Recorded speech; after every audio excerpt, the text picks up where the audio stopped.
Good morning, respected Director Sir, Principal Ma'am, Vice Principal Ma'am, and Headmistress Ma'am.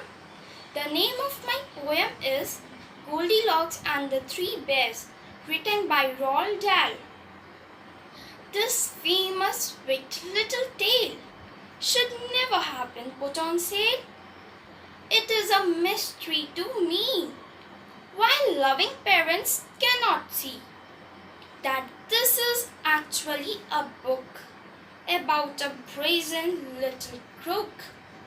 Had I the chance, I wouldn't fail to clap young Goldilocks into jail.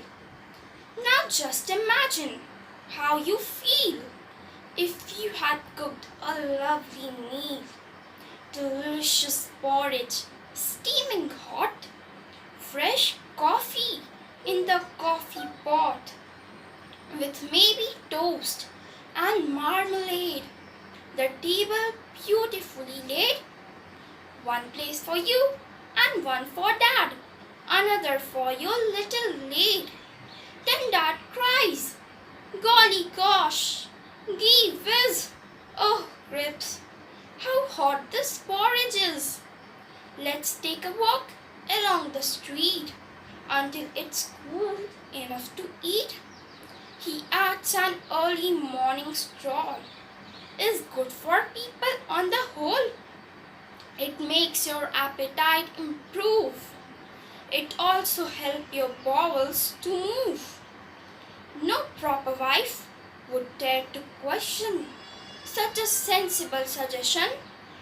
Above all, not at breakfast time, when men are seldom at their prime.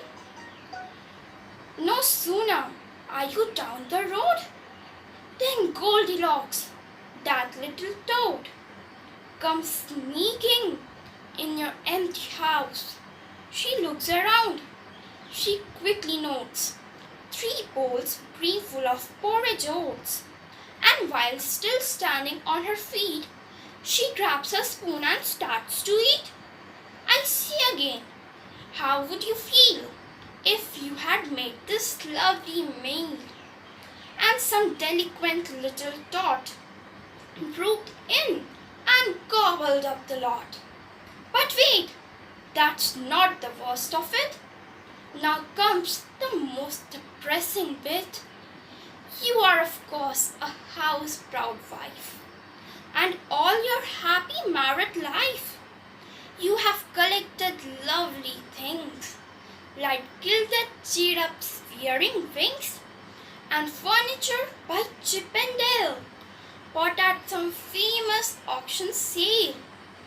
But your most special valued treasure, the piece that gives you endless pleasure, is one small children's dining chair, Elizabethan, very rare. It is in fact your joy and pride, passed down to you on grandma's side. But Goldilocks, like many freaks, she does not appreciate antics. She doesn't care. She doesn't mind. And now she plumps her fat behind upon this dainty precious chair, and crunch! It bursts beyond repair. A nice girl would at once exclaim, "Oh dear, oh heavens, what a shame!" Not Goldilocks. She begins to swear. She bellows, "What a lousy chair!" and used one disgusting word that luckily you have never heard. I dare not write it, even hint it. Nobody would ever print it. You'd think by now this little skunk would have the sense to do a bunk. But no, I very much regret she hasn't nearly finished yet. Deciding she would like a rest, she says, "Let's see which bed is best." Upstairs she goes and tries all 3. Here comes the next catastrophe.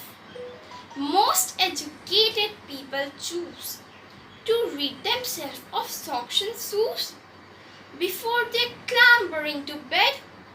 But Goldie didn't give a shred.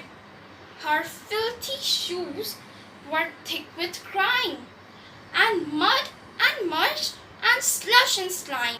Worse still, upon one of her hill was something that a dog had done. I say again, what would you think if all this horrid dirt and stink was smeared upon your eyed down by this revolting little clown? This famous story has no clues to show the girl removed her shoes.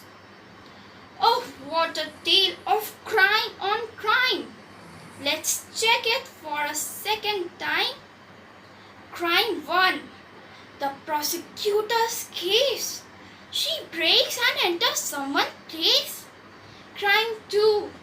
The prosecutor's note. She steals a bowl of porridge oats. Crime 3. She breaks a precious chair belonging to the baby bear. Crime 4. She smears each spotless sheet with her filthy messes from her feet. A judge would say without a blink, 10 years hard labor in the clink. But in the book, as you will see, the little beast gets off scot-free, while tiny children near and far shouts goody good hurrah hooray. Poor darling Goldilocks, they say, thank goodness that she got away. Myself, I think I'd rather send young Goldie to a sticky end. Oh daddy, cried baby bear, my porridge gone, isn't it fair? Then go upstairs, the big bear said. Your porridge is upon the bed, but as its inside made morsel, you'll have to eat her up as well. Thank you.